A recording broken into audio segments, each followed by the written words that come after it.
Hello again, everyone. This is Maxwell McGee here at Bethesda Softworks BFG Press Event in Park City, Utah. Today I'm talking with Todd Howard, Game Director on the Elder Scrolls V, Skyrim. Todd, thank you for joining us. Thanks for having me. All right, Todd, so obviously we have a lot to get to, so let's just dive right in. Can you tell us some about how combat's going to work in this game and some of the changes you guys have made from previous games? So what we're doing now with combat, even though it's a big role-playing game, you talk to people, you explore a world, at the end of the day, you're going to be doing a lot of combat. You're going to be bashing a lot of creatures in the head with maces and axes and swords. It's what happens. So we do spend a lot of time on it. And what we've gone with is kind of using the triggers or the mouse buttons for, you're going to play what do you want to put in your hands? Do you want to use a sword and a shield, a two-handed weapon, multiple spells? So we kind of wrap combat and magic into one system. And there are moves you can do based on perks you pick and the various skills for combat, but it really is a nice kind of organic system for what your playstyle is. Yes, I saw in the demo you had like a sword in one hand and a fireball in the next, and you can like mix and match depending on what you want to play.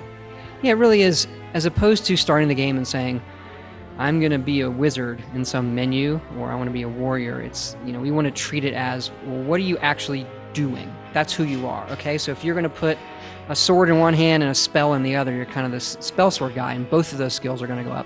You can dual wield spells, so you can put a fireball in each hand and kind of do that, or then you can pull both the triggers, build up this really big fireball, and use that, but that'll eat more of your magicka. So it becomes a nice system that, as opposed to the game rewarding you for what it wants you to do, this is what you told me your character is. It's going to reward you for what you're doing right now and how you're playing.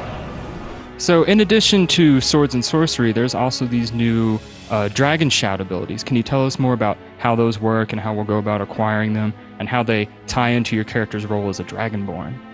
So in the previous Elder Scrolls lore, we had the Thum, the ability to shout, which is this power the Nords had from long ago. That is the language of dragons. And now dragons have returned. So when our dragons are breathing fire, it's not some physical thing. It's magical by them speaking these words. The dragons are talking in their language. And you can learn that language as well. And you learn these words of power, and you put them together. So even though you're putting what you want in either hand, you obviously still have your mouth, and you get to pick a shout that you're going to be using as well. And there are these big battles with dragons you have that become these shout battles, where you're shouting back and forth at each other. It's really something unique and pretty cool.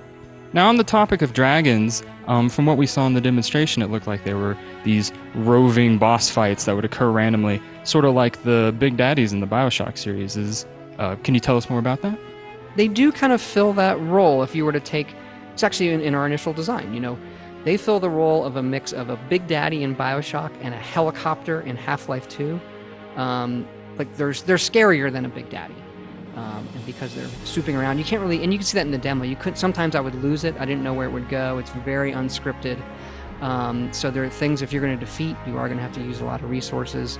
And when you defeat them, because you are Dragonborn, you absorb the soul of the dragon.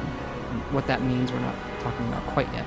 So can you tell us more about how enemy scaling is going to work in this game? Are enemies just going to match your level, or are there going to be areas that maybe you shouldn't go to just yet because it's a little too difficult? How's that going to work?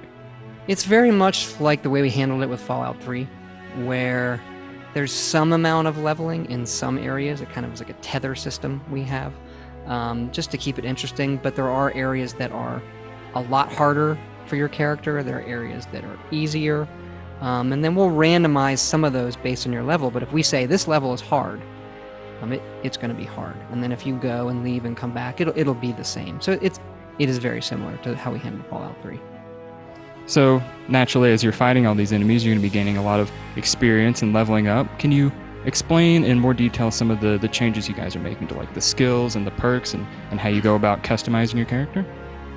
So the big thing when you level up is you do get to pick a perk. We have these perk trees for every skill. So you have 18 skills, and as you use them, they increase. And then when you level up, once you increase enough skills, you level up, and then you get to pick a perk. The perks, like good examples are in one-handed weapons. There are perks you can pick that, like, I want to specialize in axes, and axes cause bleeding damage over time, or maces ignore armor, or blades do critical damage. So even within those skills, there are things you can specialize in. We actually found coming off Fallout 3 that some of the joy in leveling up, not some of the joy, a lot of the joy in leveling up is picking a perk. And so we wanted to bring that into this game. We have a lot of perks. Okay. Now to switch gears a little bit here, can you tell us about some of the changes we can expect between the console and PC versions of this game, be it graphical or gameplay or otherwise? Well, gameplay, it's going to be exactly the same. You know, you're going to get some interface differences on the PC. We have designed an interface even on the consoles that shows a lot of information. So I think visually we're not going to have to change it too much on the PC, just how you maneuver it. As far as graphically, we author all of the graphics really high end. So the game's going to look the same on all the consoles, but the PC by its nature, and because you're sitting closer to the screen, usually the PC you're going to sit a few feet away, as opposed to 6, 8, whatever you're going to do in a console game. You know, it does come with higher res textures. Depending on your PC, you're going to be able to jack the resolution up. But also if your PC isn't up to all of that, our graphics are really based on level of detail, how we stream things, so you can scale those things back. And I've just got 2 more questions for you because we're about out of time. Can you give us a brief rundown on what the modding tools will be like for this game? Because obviously, the Elder Scrolls has always had a very vibrant modding community. Yeah, we're big fans of that. You know, the modders out there who use our stuff, they do incredible things. They spend a lot of time on it. We've tried to support that well over the years, and so we want to come out the gate, hopefully on release day, with the Creation Kit, which is the editor for this game, and they can be off and running. So the tool we have, the Creation Kit, has a lot of new stuff in it for this tech that our old things didn't, from how the dialogue works, the scripting language is all new, and just the amount of stuff they're going to be able to do, particularly with like Radiant Story. You know, we've figured out how we're using it right now, but it is a really powerful tool that I think once it's out in the wild, you know, we're going to learn a lot because there's so many people using this and they're going to do a lot of cool things. So I'm looking forward to that. All right. And finally, can you remind us at home when your game's coming out and what it's coming out for? It is coming out 11/11/11, November 11th this year. PC, PS3, 360. All right. Thank you so much for joining us. And there you have it, The Elder Scrolls V, Skyrim. As always, stay tuned to the site for more information.